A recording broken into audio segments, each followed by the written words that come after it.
هاوس ده، ورجعت لكم اليوم بفيديو جديد. هالمرة حابب احكي بشكل عام عن سبب اني بلشت قناة اليوتيوب، لانه في كثير اشخاص من عائلتي، من الناس اللي حوالي، رفقاتي او ما الى هنالك، انه سالوني انه محمد، انه انت ليش بلشت قناة اليوتيوب؟ انت ليش عم تعمل فيديوهات؟ ليش عم تنزل؟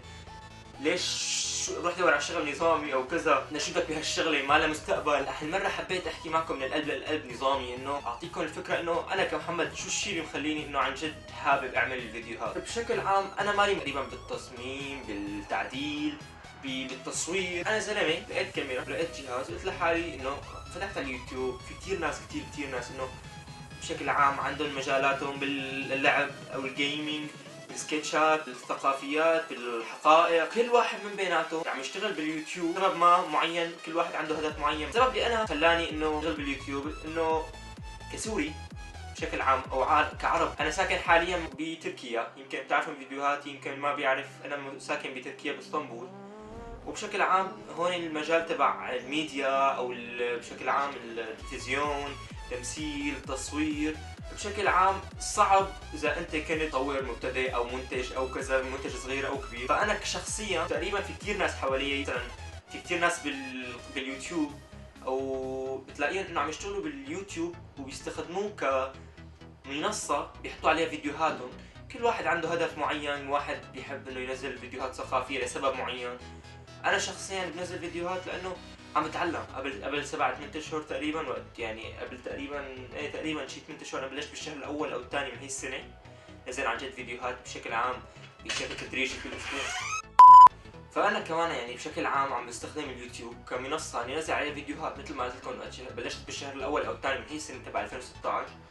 ما كان عندي خبره باي شيء، لا انتاج، لا ما بعرف شلون زاوي فيديو، ما بعرف لزق فيديوهات سوا، ما بعرف شيء. انا كل شيء كنت اشتغله قبل كان شغلي بالفوتوشوب، بتعديل الصور، بالفوتوغرافي بشكل عام. هذا الشيء اللي انا كان مخي تقريبا حواليه كله، ما عندي شيء ثاني انه اشتغل فيه. فتحت على اليوتيوب على مدى شهر شهرين 3 بتلاقي ناس انه اليوتيوبرز عم يشتغلوا، عم ينزلوا فيديوهات وكذا ومبسوطين وعم يشتغلوا الشيء اللي عن جد هن بيحبوه، وما لهم مضطرين يعني يدفعوا بلاوي زرقاء لحتى يحسنوا يفوتوا على الجامعه. بعدين بس يطلعوا على الجامعه بتعرفوا انتم المصيبه اللي صايره بالوطن العربي او حوالين العالم بشكل عام او الوطن العربي بشكل عام، انه اذا بدك تلاقي شغل مثلا بدك يكون عندك معارف، الدكتور تبعك، او بشكل عام مثلا ببلادنا العربيه انه لازم يكون عندك واسطه وما يفوتوا غير من شخص معين، ولازم تفوت بشغلات معينه لحتى اخر الشيء انت بعد فتره، بعد كل هالعلاقه المصدي اللي بيجي من هدول الناس اللي هنا انا بسميهم محبطين، او انه بس انه انت ما بيطلع بايدك، تلاقيهم انه انت ما عاد بدك تشتغل الشغله. فبصير والله بتروح تشتغل، تفتح محل تبيع فيه اواعي وانت كرهان حياتك، بس شو بدك تعمل؟ بدك تعيش، بدك تدفع مصاري، بدك تعيش وما الى هنالك. انا شخصيا اشتغلت هلا من فتره ورديت اشتغل، بس انا اللي حضل اشتغل باليوتيوب كشيء انا بحب ساوي. فانا مثل ما قلت عم بستخدم اليوتيوب كمنصه، عم نزل عليه فيديوهات بشكل عام، عم بتعلم شوي لح اطلع وصير احسن. ما كنت بعرف اصور، ما كنت بعرف انه لازم استخدم اضواء، ما لازم اعرف المنطقه بشكل عام الانتريور ديزاين او التصميم الداخلي، او عم حاول انه كل ما كان احسن بجوده الفيديوهات، بجوده التصميم، بجوده الانتاج، بجودة الشيء اللي عم بستخدمه، اللي عم نزله بشكل عام، الصوت والى ما هنالك. بس هاي الشغله بدها وقت. انا عم بتعلم شوي عم بستخدم كاميرات احسن، عم بستخدم برامج تصميم احسن لحتى اوصل لاحسن فيديوهات ممكن اصممها. انا لسه ما عندي خبره، انا بس خلال 8 اشهر هدول او 6 اشهر 7 اشهر اللي مروا علي تعلمت كثير من اليوتيوب، من اداره الاعمال، لانك لازم تكون يعني لازم تنزل فيديوهات. مثلا عم تنزل فيديوهات كل اسبوع. علمتني انه لازم يكون عندي اشتغل لحالي، اشتغل اكثر، اشتغل على التصميم اكثر، اشتغل على المنتج اللي انا عم اقدمه اكثر. هلا شوي انا عم نزل افكار احسن، فيديوهات احسن. بس الفكره انه ما خليت، يعني في كثير ناس قالوا لي شو بدك هالشغله، اترك وروح وتشتغل لك هالشغله. بس الفكرة انه انا كشخص انا مآمن بهالفكرة، مآمن انه انا ممكن، يعني هذا المجال هو مجال. انا شخصيا هدفي انه ادرس والله هندسة عمارة او ادارة اعمال لسبب انه انا معجب بهالشغلة بشكل عام. بس انا كثير يعني اليوتيوب حاسه مثل باشنت، انا يعني عندي مثل هيك اعجاب جدا باليوتيوب، لانه بيفتح لك الابواب، ما له مسكر، ما له مزمت، لك حقك، لك ناس اذا عندك مشكلة مثلا بالفيديوهات تبعك تقول لك لا او ايه. بشكل عام يعني لا، يعني لكل شخص مثلا بده يبلش قناه يوتيوب لا تخاف. يعني هلا انا لساتني يعني بعدد عني يمكن 34 متابع حاليا، ممكن يصيروا اكثر، واكيد حيصيروا اكثر كل ما اتقدمت بفيديوهاتي واكثر.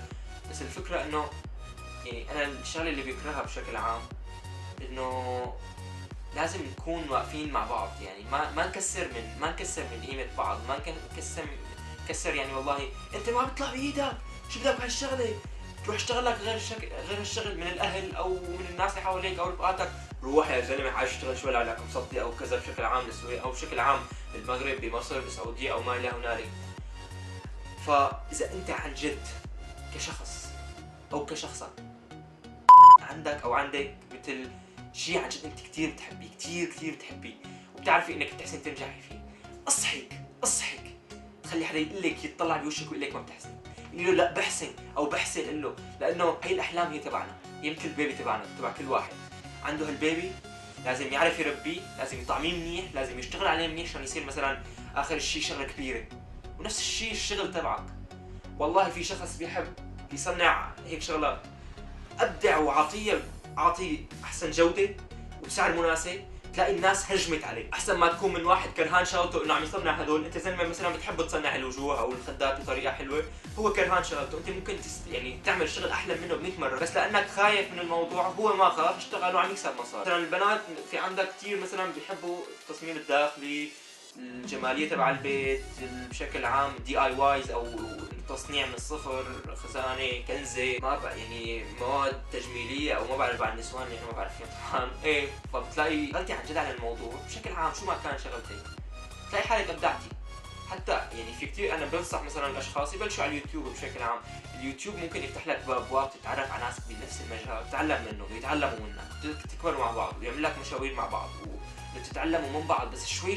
فانا شخصيا يعني لهلا مثلا عندي هالعدد القليل، بس انا يعني بعرف انه رح اتطور وبعرف انه حيزيد العدد تبع المتابعين تبعاتي شوي على الوقت، يعني ان شاء الله بالوقت الجاي بالسنه الجايه. فرسالتي بشكل عام انا عن جد كثير بحب اقدمها لكل شخص بعرفه، انه اخي لا تستنى حدا او اختي لا تستني حدا، انت حابه شغله كثير اهجمي عليها، قاتلي مشانها، صارعي مشانها، لانه بشكل عام كل الاشخاص اللي حواليك خايفه انه هن قررت نفسهم، خايفين من يعني خايفين يعملوها. ليش؟ لانه خايفين من المجتمع، شو بدي احكي المجتمع ما عنده شغل، خايفين ما بعرف شو.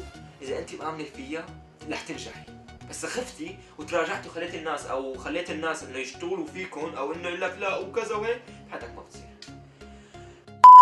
كان هذا كل شيء لهذا الفيديو، لازم تحط لايك كبير اذا عجبك الفيديو، اذا ما عجبك كمان فيك تحط ديسلايك. بشكل عام كان كل شيء لهذا اليوم، اذا ما لك عامل اشتراك اعمل. كان معكم محمد كورة، peace in the streets go.